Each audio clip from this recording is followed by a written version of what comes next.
दोस्तों, कैसे हो दोस्तों। हम पढ़ रहे हैं 12th क्लास की केमिस्ट्री का चैप्टर नंबर 11 जिसका नाम है एल्कोहल, फिनॉल व ईथर। दोस्तों, हम लास्ट क्लास में ईथर के बारे में अध्ययन कर रहे थे। हमने ईथर पढ़ना स्टार्ट किया था। दोस्तों, अगर वीडियो आपको पसंद आती है मेरी, तो आप वीडियो को प्लीज़ लाइक और कमेंट ज़रूर करें। हम ईथर पढ़ रहे थे। लास्ट में मैंने आपको ईथर क्या होता है, ईथर दो तरह के होते हैं, सम्मित और असम्मित, ये सब बताए थे। लास्ट में मैंने आपको ईथरों का नामकरण बताए थे, सामान्य नामकरण और IUPAC नामकरण। आज हम पढ़ेंगे ईथर निर्माण की विधियाँ। 3 विधि पढ़नी है, मात्र कोई घबराने की ज़रूरत नहीं है। तो अपनी वीडियो हम यहाँ से स्टार्ट करते हैं। कहाँ से? ईथर निर्माण की विधियों से। तो अपनी टॉपिक हो गया, अपनी हेडिंग हो गई ईथर निर्माण की विधियाँ।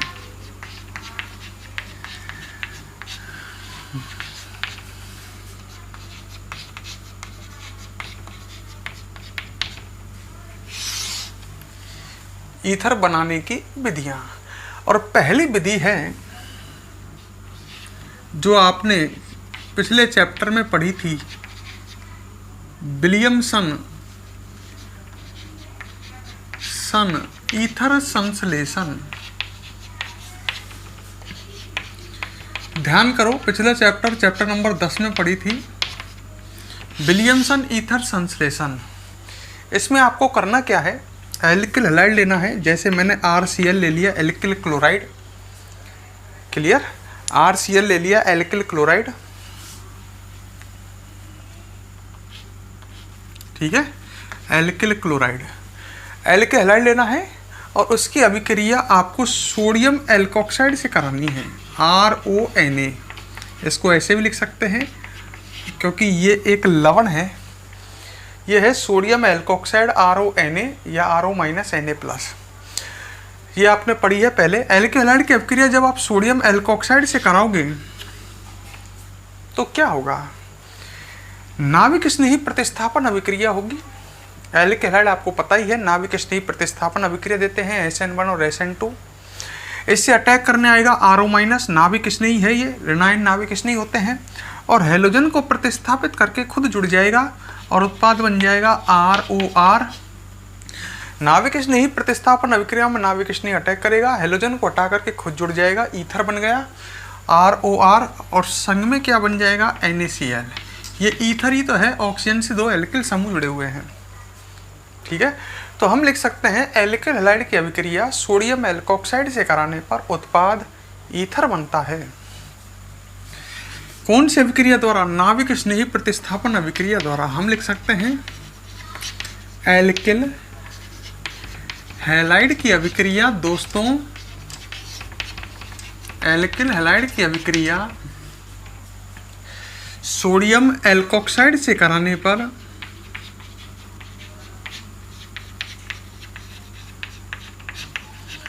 सोडियम एल्कोक्साइड से कराने पर नाविक स्नेही प्रतिस्थापन अभिक्रिया द्वारा। कौन सी अभिक्रिया होती है? नाविक स्नेही प्रतिस्थापन अभिक्रिया होती है। अभिक्रिया द्वारा उत्पाद ईथर बनता है। और यह अभिक्रिया किस नाम से जानी जाती है? विलियमसन ईथर संश्लेषण। ठीक है, अब एक बात सुनो, अगर आप एल्किल हैलाइड लेते हो 3 डिग्री, मेरी बात सुनना ढंग से, स्टार वाली बात है। 3 डिग्री एल्किल हैलाइड लेते हो, जैसे मैंने ये ले लिया। एल्किल हैलाइड 3 तरह के होते हैं, 3 डिग्री, 2 डिग्री और 1 डिग्री। ये एल्किल हैलाइड जो है ये 3 डिग्री है। इसमें हेलोजन समूह जिस कार्बन जुड़ रहा है वो 3 डिग्री कार्बन है, 3 कार्बन से जुड़ रहा है, ये 3 डिग्री एल्किल हैलाइड है। अगर इस अभिक्रिया में आप 3 डिग्री एल्किल हैलाइड लेते हो और उसकी अभिक्रिया आप किसी सोडियम एल्कोक्साइड से कराते हो, जैसे मैंने ले लिया, मान लो CH3O-Na+, ये है sodium methoxide, sodium alkoxide, sodium methoxide, है ना, ये एल्किल समूह तो है।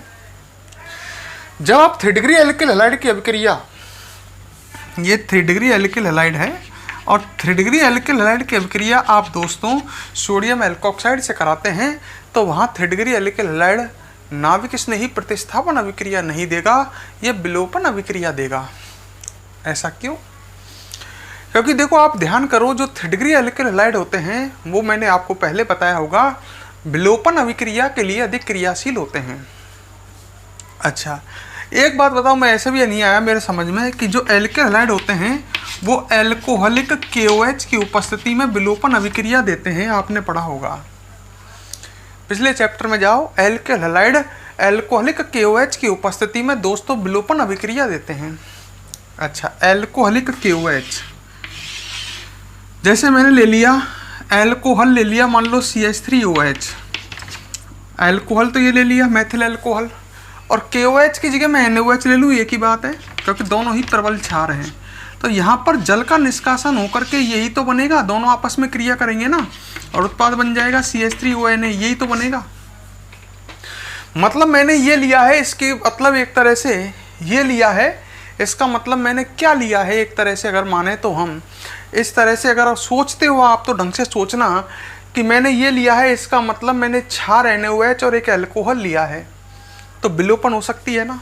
पहले तो ये समझो, एल्किल हैलाइड विलोपन अभिक्रिया देते हैं एल्कोहलिक KOH की उपस्थिति में, एल्कोहलिक NaOH की उपस्थिति में। जब मैंने ये लिया है तो इसका मतलब मैंने एल्कोहलिक NaOH लिया है, विलोपन हो सकती है।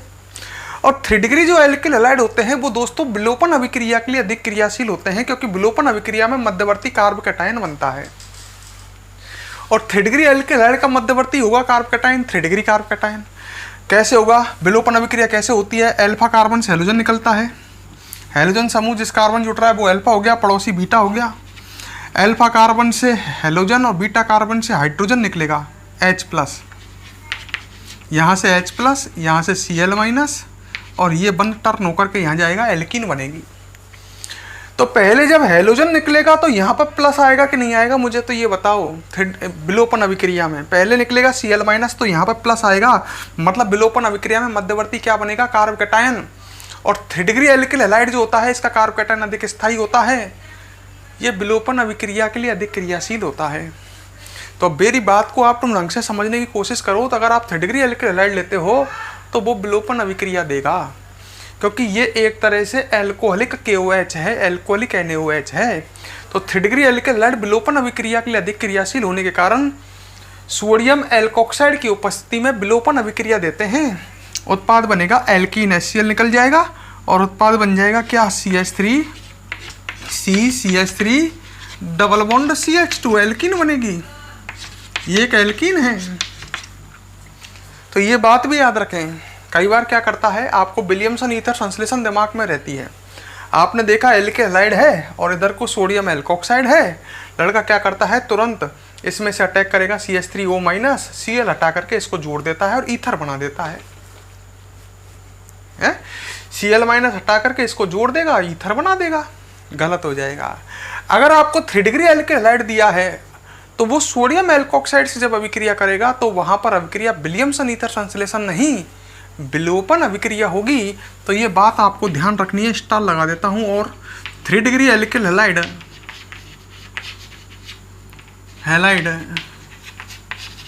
सोडियम एल्कोक्साइड की उपस्थिति में, सोडियम एल्कोक्साइड की उपस्थिति में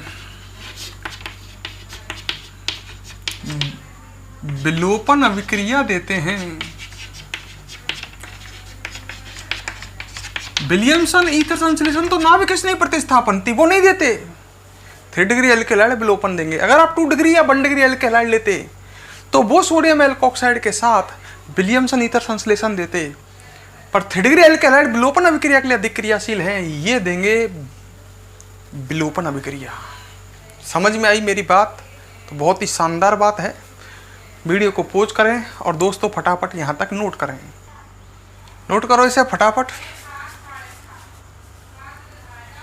इसके बाद पढ़ेंगे हम एल्किल अल्कोहल द्वारा।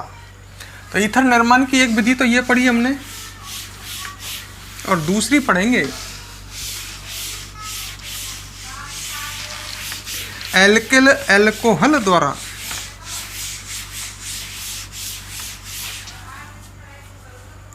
ठीक है।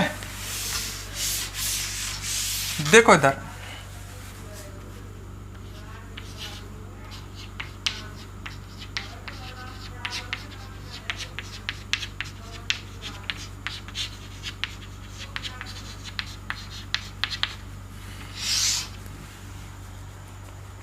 किसके द्वारा बनाओगे दोस्तों? एल्किल एल्कोहल द्वारा। करना क्या है आपको, ठीक है। आपको देखो मान लो एक याद रखना, एथिल एल्कोहल वाली। एथिल एल्कोहल की अभिक्रिया आपने सांद्र H2SO4 से पढ़ी होगी 443 केल्विन ताप पर। पढ़ी है? नहीं पढ़ी तो अब याद कर लो। एथिल एल्कोहल है, इसको ऐसे लिखता हूं CH3 CH2OH।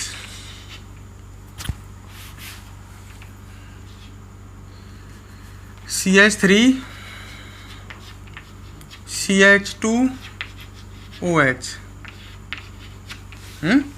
ये एथिल एल्कोहल है, CH3 CH2OH। एथिल एल्कोहल आपने पढ़ी है सांद्र H2SO4 की उपस्थिति में उच्च ताप पर। टेम्परेचर होना चाहिए इसके लिए 443। तो आप तो एथिल एल्कोहल के लिए याद रखो, एथिल एल्कोहल सांद्र H2SO4 की उपस्थिति में 443 केल्विन ताप पर विलोपन अभिक्रिया देता है। पढ़ा करो, पढ़ा है इसी चैप्टर में। एल्किल एल्कोहल जो होते हैं वो सांद्र H2SO4 की उपस्थिति में विलोपन अभिक्रिया देते हैं, और एल्किल हैलाइड एल्कोहलिक KOH की उपस्थिति में सांद्र H2SO4 की उपस्थिति में विलोपन होगी। अल्फा कार्बन से OH माइनस, बीटा कार्बन से निकलेगा H प्लस। OH समूह जिस कार्बन जुड़ रहा है वो अल्फा, अल्फा का पड़ोसी बीटा, बीटा कार्बन से H प्लस निकलेगा। ये बंद यहाँ से यहाँ टर्न होगा और उत्पाद बन जाएगी alkene CH2 double bond CH2 plus H2O है। तो ये आपने पढ़ी है, कोई नई बात नहीं बताई मैंने कि जो एल्किल एल्कोहल होते हैं या जो एथिल एल्कोहल है ये सांद्र H2SO4 की उपस्थिति में 443 केल्विन ताप पर विलोपन अभिक्रिया देगा और उत्पाद क्या बनेगा? ईथर, वो एल्कीन। दिख रही है? अगर मैं लेता यही एथिल एल्कोहल CH3 CH2OH यही है और मैं सांद्र H2SO4 ही लेता और टेम्परेचर 443 की जगह 413 केल्विन होता तो उत्पाद ईथर बन जाता। और वो भी कौन सा ईथर बनता? उत्पाद ये ईथर बनता CH3 CH2O CH2 CH3। ठीक है, दो ले लेते हैं समझने के लिए और संग में H2O निकल जाएगा। मतलब एक में से H और एक में से OH और ईथर बनेगा ये। मतलब है वो ही एथिल एल्कोहल पर टेम्परेचर अब कैसे कितना है? 413। सांद्र H2SO4 अब भी है और उत्पाद क्या बन रहा है? Ether die ethyl ether. सामान्य नाम बोल रहा हूँ। अब लड़का के दिमाग में आया ये कैसे हुआ? मैंने कहा देखो जब टेम्परेचर उच्च होता है तो जल का निष्कासन होगा इसमें से, पर टेम्परेचर जब आप कम रखोगे जैसे 413 केल्विन पर, इसके लिए बात करता हूँ एल्किल एल्कोहल के लिए, एथिल एल्कोहल के लिए 413 केल्विन ताप पर यहाँ पर उत्पाद बनेगा ईथर। ये आपको याद रखना है। तो कई बार क्या करता है क्वेश्चन देता है इसी तरह से एथिल एल्कोहल दे देता है सांद्र H2SO4 और 443 केल्विन टेम्परेचर। तो टेम्परेचर को ढंग से देखना, अगर टेम्परेचर 443 केल्विन है तो विलोपन अभिक्रिया करोगे और उत्पाद एल्कीन बनाओगे। अगर टेम्परेचर 413 केल्विन है तो उत्पाद ईथर बनेगा। कैसे बना इसको भी समझा देता हूँ, मैकेनिज्म देख लो। क्रियाविधि स्टेप फर्स्ट, या डायरेक्ट बताता हूँ मैकेनिज्म एक बार में ही। सबसे पहले अम्ल का H प्लस अटैक करेगा। ये आपके पास एथिल एल्कोहल का एक अणु है, अम्ल का H प्लस अटैक करेगा। कहाँ अटैक करेगा? ऑक्सीजन पर, क्योंकि ऑक्सीजन पर होते हैं लोन पेयर, है ना। तो अम्ल का H प्लस यहाँ अटैक करेगा H2SO4 का। जब अम्ल का H प्लस यहाँ अटैक करेगा तो ऑक्सोनियम आयन बन जाएगा। ऑक्सोनियम आयन उसे बोलते हैं जिसमें ऑक्सीजन पर प्लस हो, है। यहाँ पर ऑक्सीजन पर लोन पेयर है ही है। H प्लस यहाँ अटैक करने आया, इसके दोनों इलेक्ट्रॉन बंद बना लेंगे तो H का प्लस खत्म। इस बंद में दोनों इलेक्ट्रॉन किसके हैं? ऑक्सीजन के। तो एक इलेक्ट्रॉन हाइड्रोजन को मिलते हैं, इसका प्लस खत्म, पर इसका ऑक्सीजन का एक इलेक्ट्रॉन दूर जा रहा है तो इस पर क्या आवेश आ जाएगा? प्लस। ऐसे आयन जिनमें ऑक्सीजन पर प्लस हो वो क्या कहलाते हैं? Oxonium ion. ये बन गया। फिर इस ऑक्सोनियम आयन में से H2O का निष्कासन हो जाएगा, यहाँ से ये बंद टूटेगा।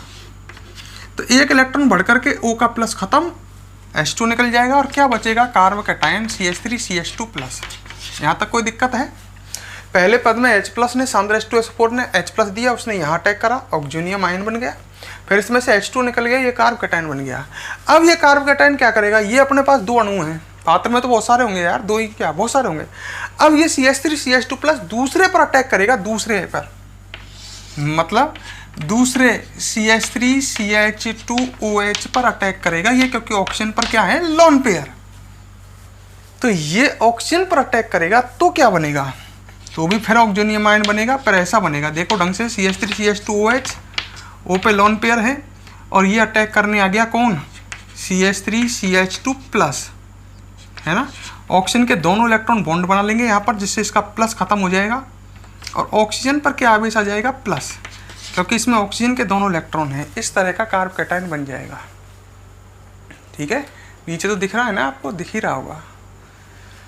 अच्छा, अब इस कार्ब कैटायन में से पीछे वापस H प्लस निकलेगा और H प्लस निकल करके माइनस H प्लस निकल करके ये ईथर बन जाएगा, CH3 CH2O CH2 CH3 die ethyl ether. H plus निकलते एक इलेक्ट्रॉन, तो देखो अम्ल का कुछ नहीं बिगड़ा, हमने शुरू में H प्लस दिया, वापस H प्लस वापस आ गया।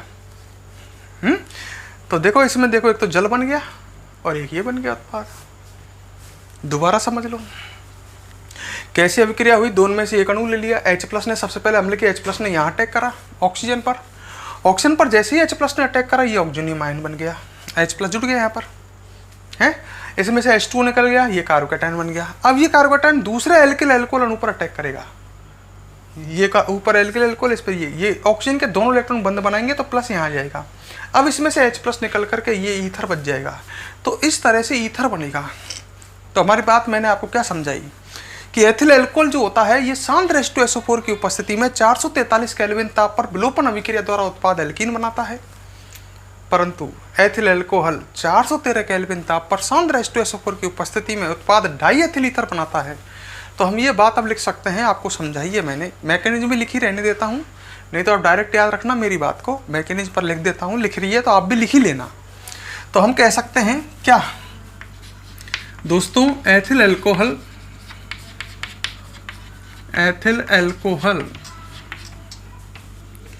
सांद्र H2SO4 की उपस्थिति में, एथिल अल्कोहल सांद्र H2SO4 की उपस्थिति में 443 केल्विन ताप पर उत्पाद एल्कीन बनाता है। एल्कीन भी कौन सी, नाम भी लिख देता हूं, उत्पाद एथीन बनाता है। ठीक है, एथीन बनाता है, जबकि 413 केल्विन ताप पर, समझ जाओगे ना, पूरा लिखने की जरूरत है क्या, 413 केल्विन ताप पर उत्पाद डाई एथिल ईथर बनाता है। तो ये ईथर निर्माण की विधि हो गई ना एक तरह से, डाई एथिल ईथर बनाता है।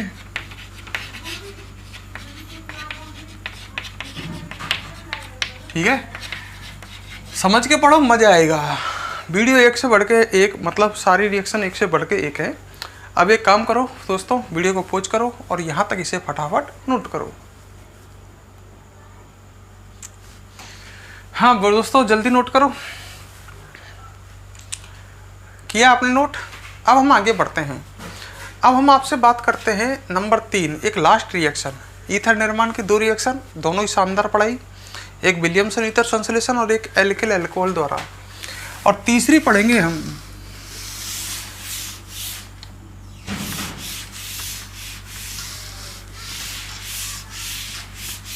एक सरल सी छोटी सी रिएक्शन, कोई खास बात नहीं है।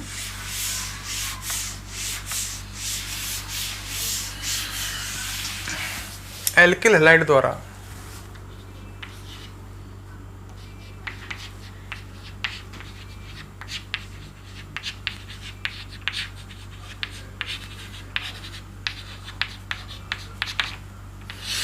तो आपको करना क्या है, एल्किल हैलाइड लेना है, जैसे RCl, और इसकी अभिक्रिया Ag2O से करानी है। मैं डायरेक्ट रिएक्शन लिख रहा हूँ यार, इसकी भाषा नहीं लिख रहा हूँ, ठीक है।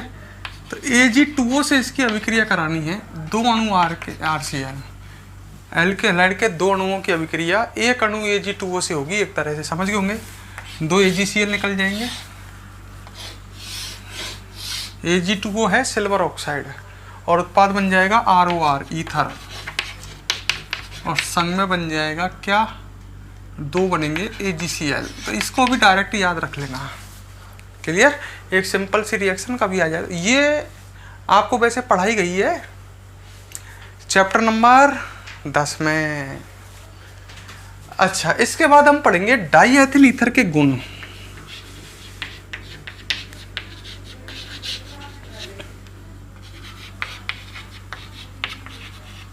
तो आपको ईथरों के नहीं, केवल डाई एथिल ईथर के गुण पढ़ने हैं, बुक के अकॉर्डिंग चलना है।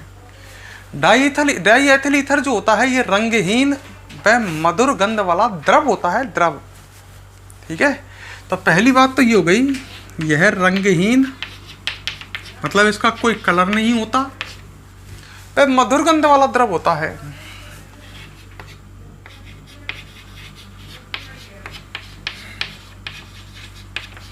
मधुर गंध वाला द्रव होता है।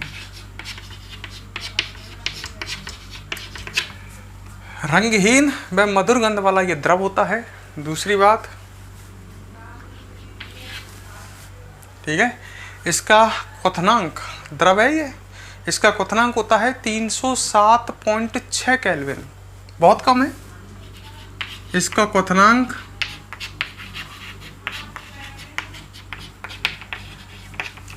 307.6 केल्विन होता है, ठीक है। अच्छा, इसको सूंघने से बेहोशी आती है, मतलब किसी को आपने डाई एथिल ईथर सूंघा दिया तो सूंघाते ही वो बेहोश हो जाएगा। तो इसको सूंघने से बेहोशी आती है, अतः इसका उपयोग निश्चेतक के रूप में किया जाता है। निश्चेतक आप जानते होंगे, निश्चेतक वे पदार्थ है जो व्यक्ति को ऑपरेशन करने से पूर्व बेहोश करने के काम में लिया। जैसे किसी के मान लो ऑपरेशन होना है, कोई शल्य क्रिया होनी है, तो डाई एथिल ईथर सूंघा करके उसे बेहोश कर सकते हैं, ठीक है। तो अपनी बात आई तीसरी, इसको सूंघने से बेहोशी आती है, इसको सूंघने से बेहोशी आती है, ठीक है। अतः इसका उपयोग निश्चेतक के रूप में किया जाता है। निश्चेतक वे पदार्थ हैं जो व्यक्ति की चेतना को दूर कर देते हैं, अर्थात व्यक्ति को बेहोश कर देते हैं।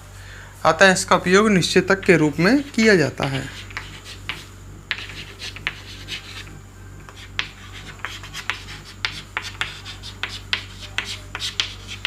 वीडियो पॉज करें, यहाँ तक दोस्तों नोट करें।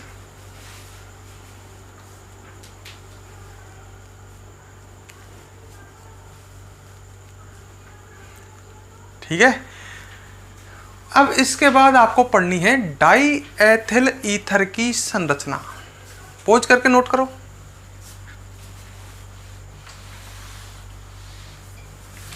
इसके बाद पढ़नी है डाई एथिल ईथर की संरचना।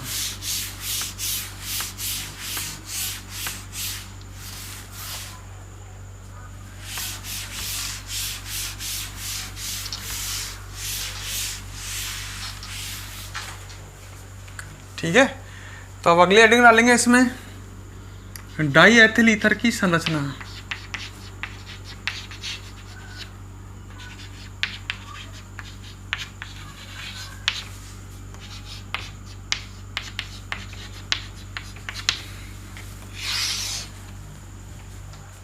ठीक है, तो इसकी स्ट्रक्चर देखते हैं कि किस तरह का होता है। तो एक बार स्ट्रक्चर देखो, फिर हम लिख लेंगे। ये इस तरह का होता है डाई एथिल ईथर। इसमें दो एथिल समूह होंगे, ये तो आपको पता ही है, और ऑक्सीजन परमाणु से जुड़े होंगे। ये इस तरह का होता है बी शेप आकृति का। अब ये लड़का होता है बी शेप आकृति का क्यों है? क्योंकि देखो आपको पता ही है ऑक्सीजन पर दो लोन पेयर होते हैं। इसको ऐसे बना देता हूँ, एक लोन पेयर ऊपर और एक लोन पेयर नीचे। ऑक्सीजन के बाह्यतम कक्षा में कुल 6 इलेक्ट्रॉन होते हैं, 2 इलेक्ट्रॉन बंध बना रहे हैं और 4 इलेक्ट्रॉन खाली है, मतलब इसमें 2 लोन पेयर हैं। अगर इस ऑक्सीजन का हम संकरण निकालें इसमें, तो इसका संकरण आएगा sp3। संकरण निकालने का तरीका आपको पता ही है, सिग्मा बंधों की संख्या प्लस लोन पेयरों की संख्या। इस ऑक्सीजन का संकरण निकालना है तो इसके आसपास 2 सिग्मा बंध और 2 लोन पेयर हैं। तो इस ऑक्सीजन का संकरण क्या है, sp3 है। क्लियर? अच्छा, या ऐसे कहूँ मैं, डाई एथिल ईथर में उपस्थित ऑक्सीजन परमाणु का संकरण sp3 होता है। क्लियर? अच्छा, ऑक्सीजन के 2 sp3 संकृत कक्षक, 2 कक्षक, एक ये वाला और एक ये वाला, समझ गए होंगे।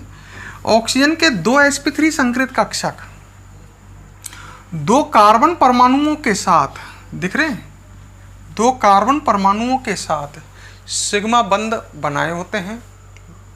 किस में? डाई एथिल ईथर में। ऑक्सीजन परमाणु के 2 sp3 संकृत कक्षक तो क्या बनाते हैं, 2 कार्बन परमाणुओं के साथ सिग्मा बंध बनाते हैं। और 2 sp3 संकृत कक्षकों में क्या होता है, लोन पेयर, एक कक्षक में ये और एक कक्षक में ये है, तभी तो संकरण sp3 है। टोटल 4 हुए, 2 कक्षक तो ये हो गए जो ये बंध बना रहे हैं, और 2 कक्षक ये हो गए जिनमें लोन पेयर। तो मैंने क्या कहा, दोबारा सुने, कि डाई एथिल ईथर में उपस्थित ऑक्सीजन परमाणु का संकरण sp3 होता है। ऑक्सीजन परमाणु के 2 sp3 संकृत कक्षक 2 कार्बन परमाणुओं के साथ सिग्मा बंध का निर्माण करते हैं। वे 2 sp3 संकृत कक्षकों में लोन पेयर उपस्थित होते हैं। क्लियर? अच्छा, जब ऑक्सीजन का संकरण sp3 है तो बंध कोण आना चाहिए लगभग 109 डिग्री 8 मिनट। और जब बंध कोण लगभग 109.8 का आएगा तो ये इस तरह का कोणीय होगा, बीसेप आकृति का हो जाएगा। बंध कोण इसमें 109 डिग्री 8 मिनट के आसपास होना चाहिए। ऑक्सीजन का संकरण sp3 होने के कारण जो COC बंध कोण है यह 109 डिग्री 8 मिनट होना चाहिए लगभग, 109 डिग्री 28 मिनट होना चाहिए लगभग। परंतु ये दोनों एल्किल समूह, एथिल समूह एक दूसरे को प्रतिकर्षित करते हैं, इसलिए इसमें ये बंध कोण होता है 110 डिग्री। क्यों करते हैं? देखो, ये दोनों एथिल समूह हैं, इनमें बहुत सारे बॉन्ड हैं, बॉन्ड का मतलब उनमें बॉन्ड में इलेक्ट्रॉन है, तो ये दोनों के इलेक्ट्रॉन एक दूसरे को प्रतिकर्षित करते हैं, इस एथिल के और इस एथिल। अरे एथिल में बंध नहीं है क्या? और बंध किससे बनते हैं? इलेक्ट्रॉनों से। तो ये एथिल इस एथिल को प्रतिकर्षित करता है, तो इस कारण से बंध कोण 109 डिग्री 28 मिनट से थोड़ा सा दिखाता है। डाई एथिल ईथर में कितना आता है? 110 डिग्री। तो सब बातें बताई मैंने, अब इनको हम लिख सकते हैं। कैसे लिखते हैं, एक बार लिखते हुए देखते हैं। हम लिख सकते हैं डाई एथिल ईथर में उपस्थित ऑक्सीजन परमाणु का संकरण sp3 होता है। सही बात है, तो इसको लिखते हैं डाई एथिल ईथर में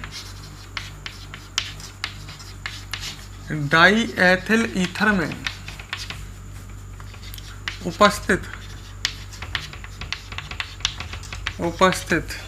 ओ परमाणु, समझ गए, ऑक्सीजन परमाणु का संकरण sp3 होता है।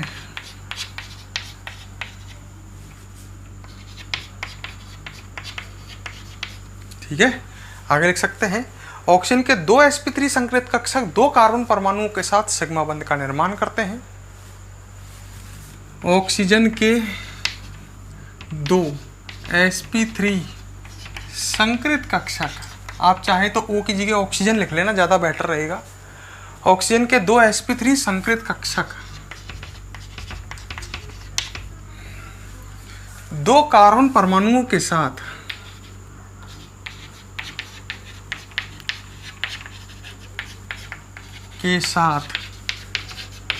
दो सिग्मा बंध बनाते हैं। क्लियर? अच्छा, आगे लिख सकते हैं ऑक्सीजन के 2 sp3 संकृत कक्षकों में 2 लोन पेयर होते हैं। ऑक्सीजन के 2 sp3 संकृत कक्षकों में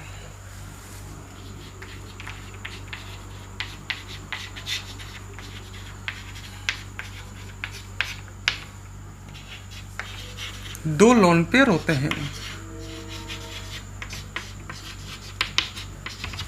हिंदी में लिख लेना, कोई दिक्कत नहीं है, 2 लोन पेयर होते हैं। ठीक है, अच्छा, आगे लिख सकते हैं ऑक्सीजन का संकरण sp3 होने के कारण COC बंध कोण 109 डिग्री 28 मिनट होना चाहिए। ऑक्सीजन का संकरण sp3 होने के कारण sp3 होता है संकरण, तो बंध कोण आता है 109 डिग्री 28 मिनट। ऑक्सीजन का संकरण sp3 होने के कारण COC बंध कोण, COC समझ गए, मतलब इस बंध की बात चल रही है, जो ये बंध है इसकी COC बंध कोण 109 डिग्री 28 मिनट होना चाहिए। परंतु दोनों एथिल समूहों के प्रतिकर्षण के कारण यह बंध कोण 110 डिग्री होता है। दोनों एथिल समूह एक दूसरे को प्रतिकर्षित करते हैं, एक दूसरे को प्रतिकर्षित करते हैं। दोनों एथिल समूह एक दूसरे को प्रतिकर्षित करते हैं, अतः बंध कोण आता है COC बंध कोण। जब एक दूसरे को प्रतिकर्षित करेंगे, एक दूसरे में धक्का देंगे तो थोड़ा सा ज़्यादा हो जाता है, अतः COC बंध कोण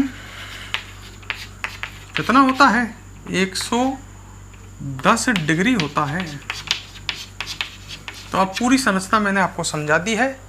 अब आपका काम है वीडियो को पॉज करेंगे और इसे यहाँ तक नोट करेंगे।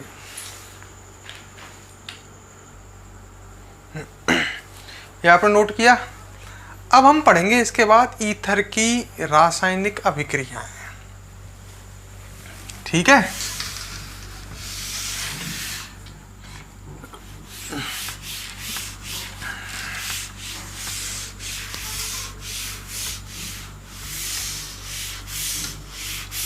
या कह सकते हैं हम पढ़ेंगे ईथरों के रासायनिक गुण।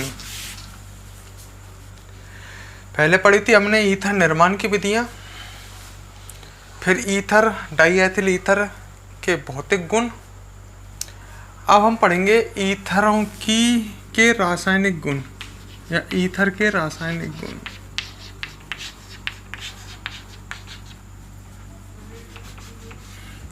और रासायनिक गुण के अंतर्गत आपको पता ही है रासायनिक अभिक्रियाएं पढ़ी जाती हैं।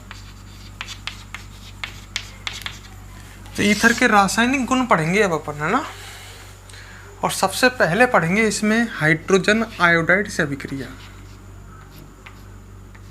HI। Important, very very important, very very very important. समझ लो ईथर की रासायनिक अभिक्रियाओं में सबसे जोरदार अभिक्रिया यही है। जब ईथर की अभिक्रिया, जैसे आपके पास मान लो ये ईथर है, ढंग से सुनो, समझना बड़ी कठिन है ये रिएक्शन ना, समझने ना। ईथर है, ऑक्सीजन पे लोन पर होंगे। ईथर की अभिक्रिया जब हाइड्रोजन आयोडाइड से कराते हैं HI से, HI हाइड्रोजन आयोडाइड, है ना। तो ये नू समझो, देखो ये इस तरह से जुड़ जाता है, जैसे इधर को I और इधर को H। मतलब मैं अभी तो शॉर्ट में समझा रहा हूँ, आगे सब बात बताऊंगा। अभी तो आप ये समझो, ईथर की अभिक्रिया जब हाइड्रोजन आयोडाइड से कराते हैं तो उत्पाद क्या बनता है, एल्किल आयोडाइड और एल्किल एल्कोहल। कैसे बना कैसे नहीं बना अभी दिमाग नहीं लगाएंगे, पहले ये बात सुन लो। तो ईथर की अभिक्रिया हाइड्रोजन आयोडाइड से कराने पर उत्पाद एल्किल आयोडाइड व एल्किल एल्कोहल बनता है। तो ये बात हम लिख देते हैं। ईथर की अभिक्रिया, एक एक बात को बहुत बारीकी से समझना पड़ेगा हमें। ईथर की अभिक्रिया हाइड्रोजन आयोडाइड से कराने पर, एक एक बात को समझते चलना संग संग। हाइड्रोजन आयोडाइड से कराने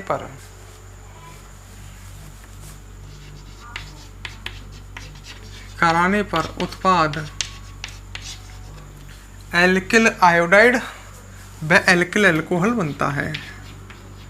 कैसे बनता है ये समझाऊंगा, अभी तो ये देखो, एल्किल आयोडाइड व एल्किल एल्कोहल बनता है।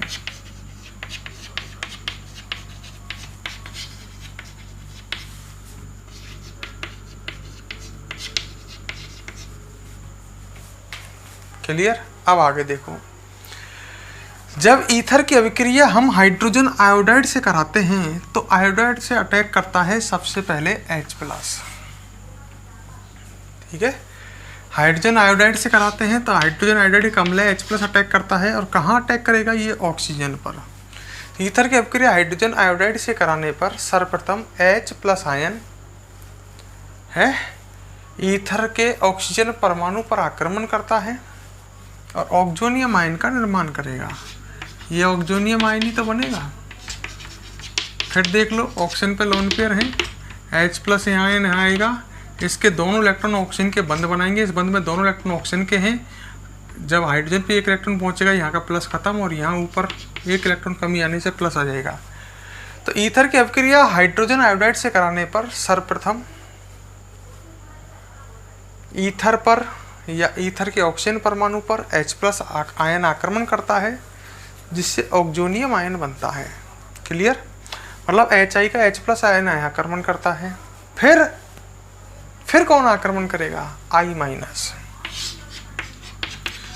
है ना, I- आयन आक्रमण करेगा। I- आयन एक ऋणायन है, मतलब एक नाविक स्नेही है, और फिर नाविक स्नेही क्या करेगा, इस पर आक्रमण करेगा, किस पर, ऑक्सोनियम आयन पर, और प्रतिस्थापन अभिक्रिया करेगा। मतलब I- आयन ऑक्सोनियम आयन के साथ नाविक स्नेही प्रतिस्थापन अभिक्रिया करता है। मतलब वो कैसे करता है वो अभी समझेंगे। नाविक स्नेही प्रतिस्थापन अभिक्रिया करता है, सही है। जैसे ये I- यहाँ जुड़ जाएगा CH3+ से, और ये हट जाएगा, तो नाविक स्नेही जुड़ गया और ये पूरा हट जाएगा। तो इस तरह से क्या बन गया, CH3I एल्किल आयोडाइड और साथ में एल्किल एल्कोहल। तो 2 स्टेप में हुई एक तरह से। अगर सिंपल समझें तो हम इस अभिक्रिया में सर्वप्रथम H+ आयन ईथर के ऑक्सीजन परमाणु पर आक्रमण करता है, वह ऑक्सोनियम आयन बनाता है। बाद में I- आयन इस ऑक्सोनियम आयन के साथ नाविक स्नेही प्रतिस्थापन अभिक्रिया देता है। I- के संग कौन सी अभिक्रिया करेगा, नाविक स्नेही तो है, प्रतिस्थापन अभिक्रिया, और उत्पाद तब बनेगा एल्किल आयोडाइड व एल्किल अल्कोहल। बड़ी कठिन बात है, अभी समझना थोड़ी सी, अभी और आएगी समझ में, अभी तो स्टार्टिंग हुई है। हम लिख सकते हैं इस अभिक्रिया में सर्वप्रथम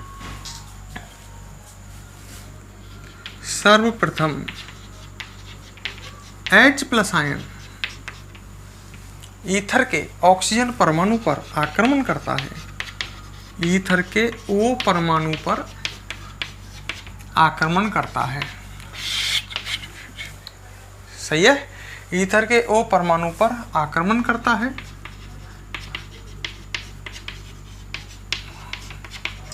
वह ऑक्सोनियम आयन बनता है। ऑक्सोनियम आयन जिसमें ऑक्सीजन पर प्लस हो, ऑक्सोनियम आयन बनता है।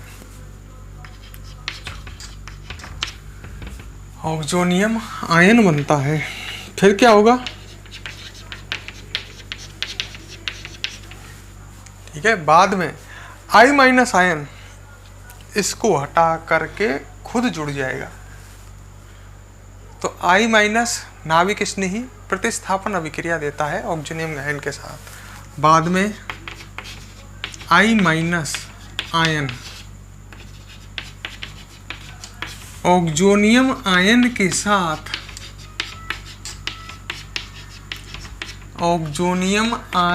के साथ नाविक स्नेही प्रतिस्थापन अभिक्रिया देता है। ऑक्सोनियम आयन के साथ नाविक स्नेही प्रतिस्थापन अभिक्रिया देता है।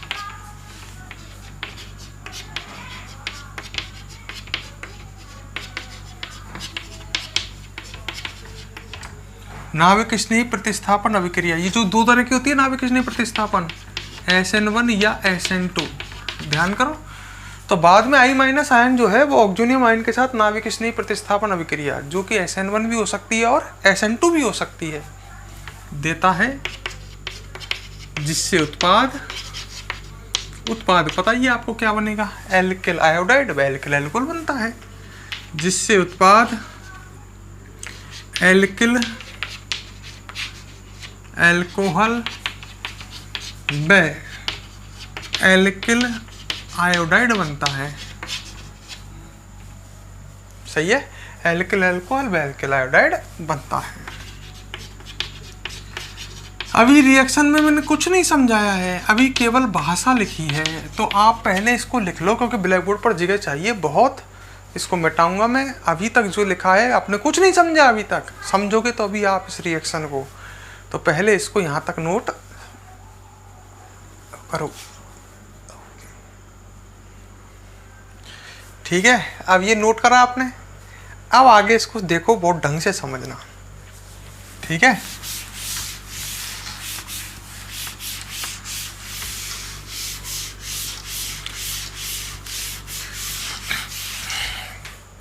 मैं आपके सामने एक ईथर बना रहा हूँ और कुछ बात समझाता हूँ। एक ईथर ये बनाया और एक ईथर मैंने ये बनाया।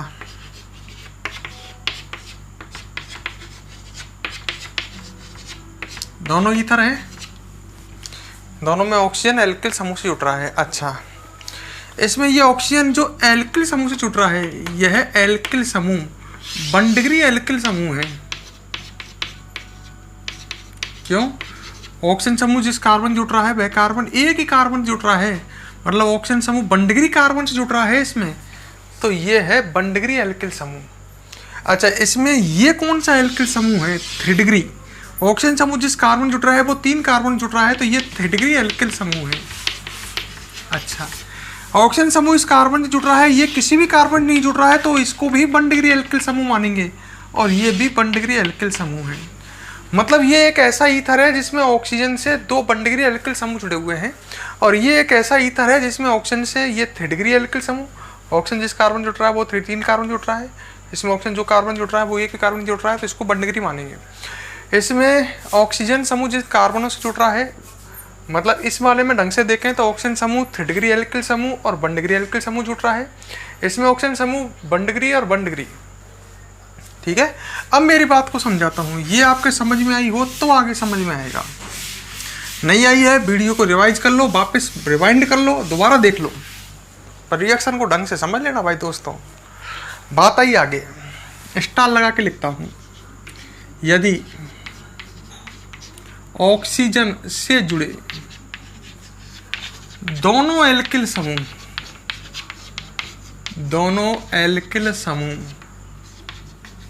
1 डिग्री हो, समझ गए? जैसे अभी एग्जाम्पल लिख रहा था उसमें, यदि ऑक्सीजन से जुड़े दोनों एल्किल समूह 1 डिग्री हो तो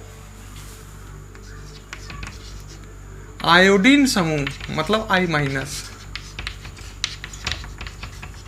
समझ गए? छोटे एल्किल समूह से जुड़ता है, जो छोटा होगा साइज में उससे,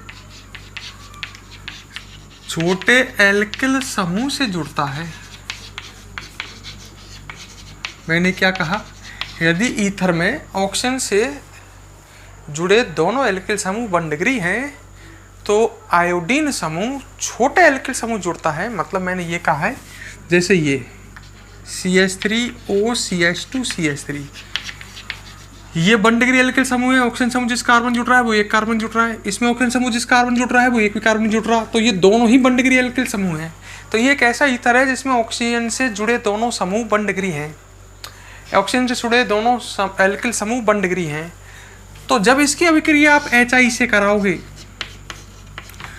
तो I- जो है वो छोटे आयोडीन समूह छोटे एल्किल समूह से, मतलब इससे जुड़ेगा,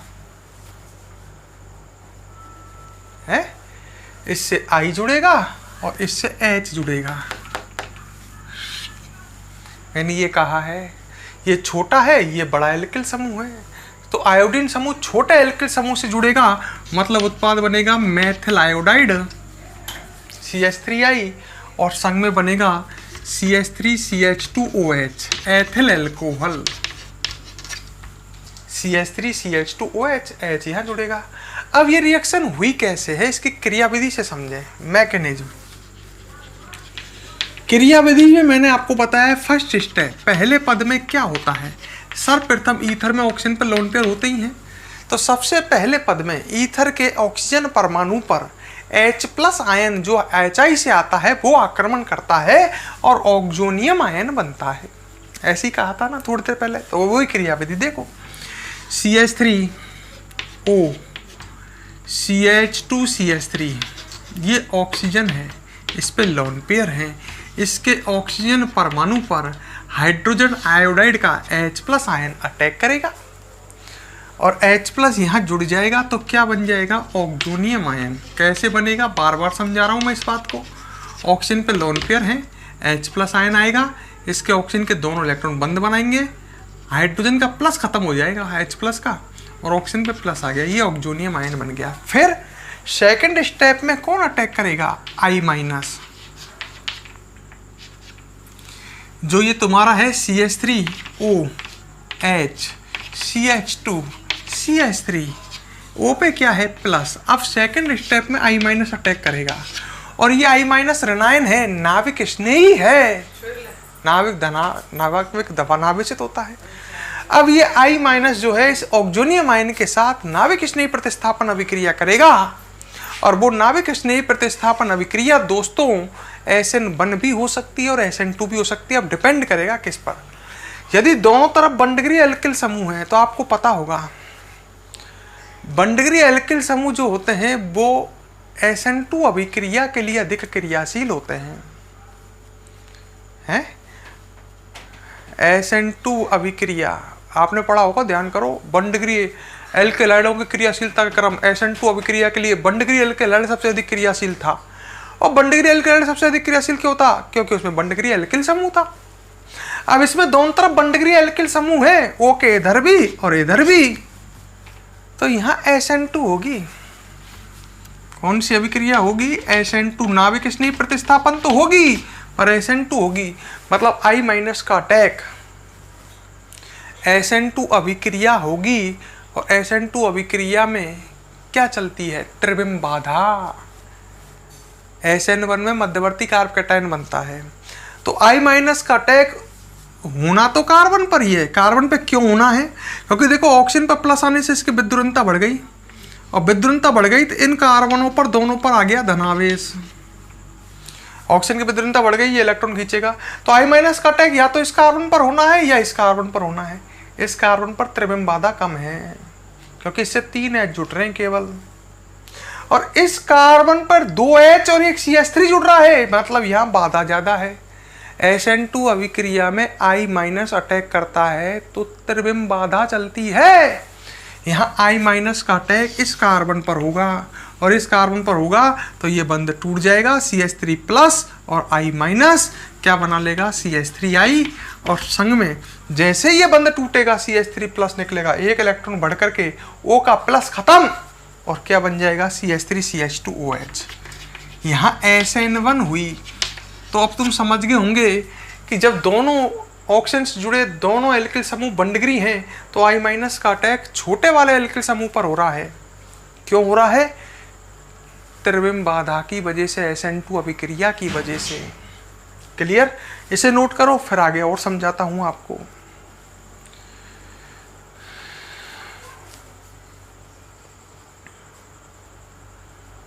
तो एक क्वेश्चन तो ऐसा आ सकता है ना। तो ये रिएक्शन हो गई और ये इसकी क्रियाविधि हो गई। अच्छा, यहां से SN2 अभिक्रिया हुई और SN2 अभिक्रिया एक ही पद में होती है। तुम चाहे तो इसमें SN2 अभिक्रिया मध्यवर्ती संक्रमण अवस्था बनती है, चाहे तो इसको ऐसे भी कर सकते थे, रुक के देख लो।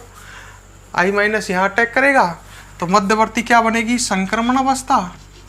CH3 पर आंशिक धनावेश है, इससे डॉट डॉट डॉट करके क्या जुड़ जाएगा, I-, इधर को O है, इधर H है, इधर को CH2 CH3 है, O पे प्लस है, ये संक्रमण अवस्था बन गई। I- ने यहाँ अटैक करा, यहाँ जुड़ गया, इस कारण पर आंशिक धनावेश है, बाद में ये बंध टूट जाएगा। सही है, और इसमें से क्या निकल जाएगा, CH3I, एक ही पद में हो जाएगा और संग में बन जाएगा CH3 CH2OH। ये SN2 अभिक्रिया है, एक ही पद में हो गई। I माइनस ने अटैक किया उस कार्बन पर जिस पर त्रिबंध बाधा कम थी, वहां जाके जुड़ गया, फिर ये बंध टूट जाएगा, CH3 प्लस और I माइनस मिलकर CH3I बना लेंगे और इधर से बच जाएगा CH3CH2H। अब नोट करो, ज़्यादा बेहतर है ना। करा नोट, वीडियो को पोज करो, नोट करो, इस तरह से लिख लो और अच्छा समझ में आएगा। थोड़ा सा काट लेना, सही कर लेना। अच्छा, यदि अब दूसरी बात, यदि ऑक्सीजन से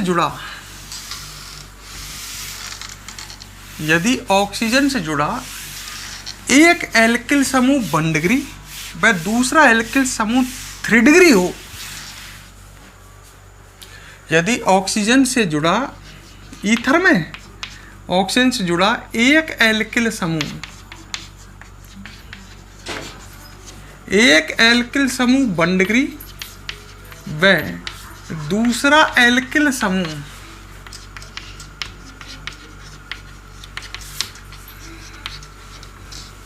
दूसरा एल्किल समूह 3 डिग्री हो,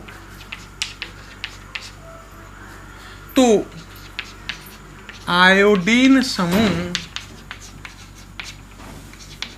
3 डिग्री एल्किल समूह से जुड़ता है। ऐसा क्यों होता है? ऐसा क्यों होता है ये अभी क्रियाविधि से समझेंगे। मैंने कहा पहले क्या बताया इससे पहले, यदि ऑक्सीजन से जो दोनों एल्किल समूह जुड़ रहे हैं वो 1 डिग्री हैं, तो आयोडीन कहाँ जुड़ेगा? छोटे एल्किल समूह से। और एक 1 डिग्री और एक 3 डिग्री हो तो छोटे बड़े का कंसेप्ट नहीं चलेगा। अब आयोडीन जुड़ेगा 3 डिग्री एल्किल समूह से। एग्जाम्पल से देता हूँ, जैसे मैंने आपको लिखा CH3O,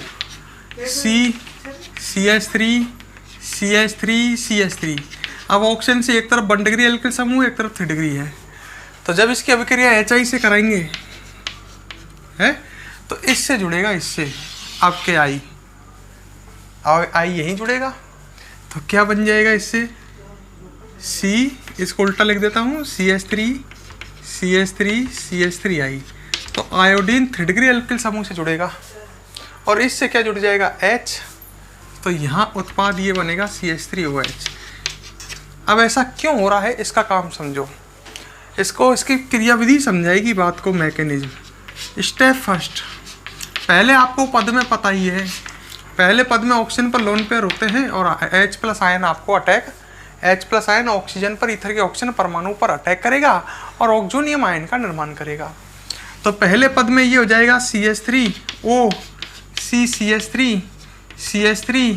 CH3 ऑक्सीजन पे लोन पेयर है, इस पर हाइड्रोजन आयोडाइड का H+ अटैक करेगा और ऑक्सोनियम आयन बन जाएगा ये CH3OH, यहाँ पर प्लस आ जाएगा CH3 और CH3।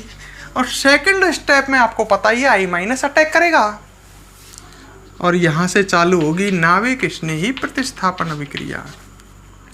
CH3OH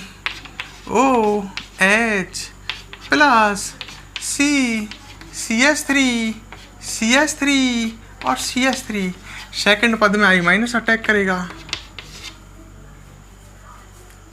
सही है। अब सेकंड स्टेप में I- अटैक करेगा ना, यहाँ पर अभिक्रिया SN2 नहीं होगी, अब होगी SN1, और SN1 अभिक्रिया होगी तो ये 2 पदों में होगी।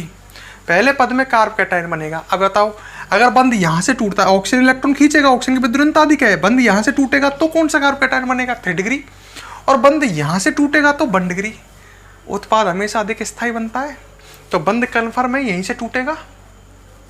SN1 अभिक्रिया में फर्स्ट स्टेप में मध्यवर्ती कार्ब कैटायन बनता है ना, तो बंध यहीं से टूटेगा। अगर बंध यहाँ से टूटा तो 1 डिग्री कार्ब कैटायन बनेगा ना, 1 डिग्री कार्ब कैटायन थोड़ी बनता है, उत्पाद हमेशा अधिक स्थायी बनता है, तो ये बंध टूटेगा। पहले पद में कार्ब कैटायन बनेगा तो क्या उत्पाद बनेगा? CH3OH।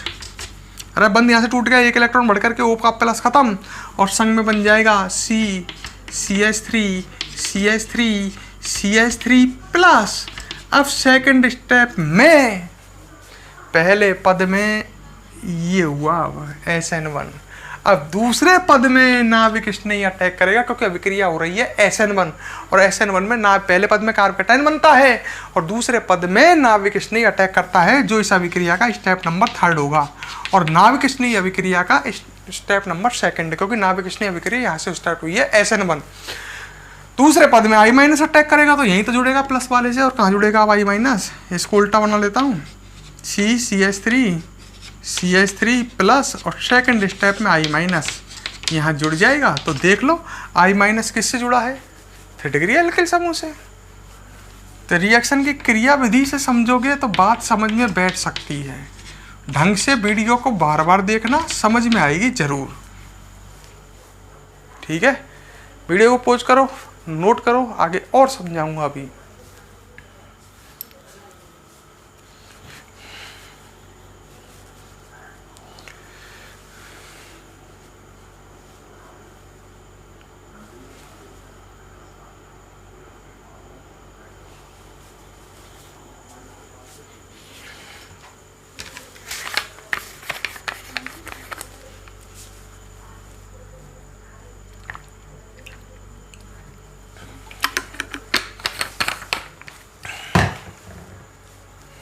कर लिया। अब बात करता हूँ, मान लो आपसे क्वेश्चन इस तरह का दे दिया, अब तो समझ गए होंगे। अगर ऑक्सीजन से दोनों तरफ 1 डिग्री एल्किल समूह है तो आई को किधर जोड़ोगे, छोटे एल्किल समूह से। और अगर एक तरफ 1 डिग्री और एक तरफ 3 डिग्री एल्किल समूह है तो आई को जोड़ोगे 3 डिग्री एल्किल समूह से। अब लड़का कहता है साहब एक तरफ 1 डिग्री आ गया, एक तरफ 2 डिग्री आ गया, तो ओ से मतलब एक तरफ 1 डिग्री एल्किल समूह 2 डिग्री, तो कहीं भी जोड़ सकते हो फिर यार, समझ रहे हो ना। आई को वहाँ पर कोई कंसेप्ट काम में नहीं करेगा, तो इसलिए ऐसा क्वेश्चन देगा ही नहीं। या तो दोनों तरफ 1 डिग्री एल्किल समूह होंगे तो छोटे वाले से आई जोड़ना है, या एक तरफ 1 डिग्री होगा ओ के एक तरफ 1 डिग्री, या एक तरफ 3 डिग्री, तो आई को 3 डिग्री से जोड़ोगे। बात को क्लियर कर लेना। कई बार ऐसा क्वेश्चन आ जाता है, देखो जैसे उसने ये दे दिया CH3O बेंजीन। अब यार ये भी तो एक ईथर ही है, इसमें ऑक्सीजन से एक तरफ एल्किल समूह और एक तरफ एरिल समूह है। ऑक्सीजन पे लोन पेयर होते हैं। लड़के ने कहा कि इसकी अभिक्रिया HI से कराओ तो क्या बनेगा। मैंने तुम बताओ क्या होगा। सब पहले पद में ऑक्सोनियम आयन बनेगा। मैंने काहे को दिमाग लगा रहा है, डायरेक्ट कर। मैंने कैसे लड़का कि देखो यहाँ अनुनाद से ये बंद आंशिक द्विबंध होगा कि नहीं होगा। डबल सिंगल लोन पेयर द्विबंध के साथ एक अंतर पर ये आंशिक द्विबंध होगा, ये बंद तो टूटेगा नहीं, तो बंद ये टूटेगा और ये बंद टूटेगा तो CH3 प्लस और इससे जुड़ेगा I माइनस। हाँ ये बंद टूटता तो, पर ये टूटेगा ही नहीं ना, तो CH3I और संग में फिनोल बन जाएगा। नहीं आई मेरी बात समझ में, डायरेक्ट देख लो ना, सिंपल है। ये बंद टूटेगा और ये बंद टूटेगा तो ये यहीं से तो टूटेगा, यहां से तो टूट ही नहीं सकता। कार्बन की विद्युत यहां से टूटेगा तो CH3 प्लस और इससे I माइनस, O माइनस से H प्लस। क्या समझ रहे हो इसमें, फिर बताता हूं। मान लो ये दे दिया पेपर में, ये आ गया एग्जाम्पल। ये अब बताओ क्या होगा। इसकी अभिक्रिया HI से आ गई, ये भी एक ईथर है। लड़का कह रहा आप क्या करेंगे। मैंने कि देखो ऑक्सीजन पे लोन पेयर है, हाँ यहाँ अनुनाद है, डबल सिंगल लोन पेयर, यहाँ अनुनाद नहीं है। डबल सिंगल लोन पेयर यहाँ है अनुनाद, तो ये बंद तो आंशिक द्विबंध हो गया अनुनाद की वजह से, ये टूटेगा नहीं तो बंद यहाँ से टूटेगा।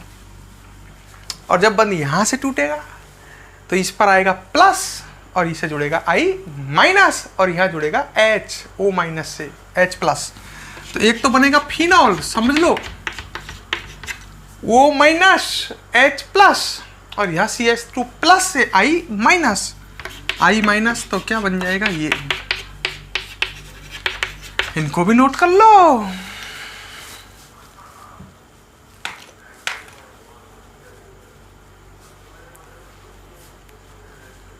कर लिया, जल्दी करो। शानदार झकास रिएक्शन थी, झकास।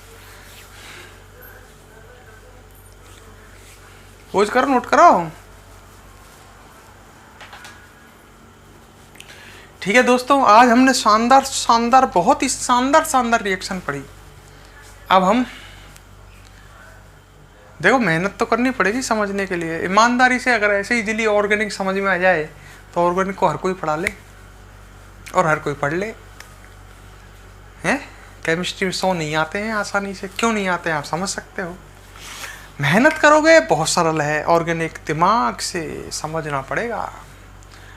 और मेहनत नहीं करोगे बहुत हार्ड है। तो अब हम दोस्तों आपसे इजाज़त चाहते हैं। वीडियो को लाइक कमेंट कर दिया करो और अब आपसे नेक्स्ट क्लास में मिलेंगे।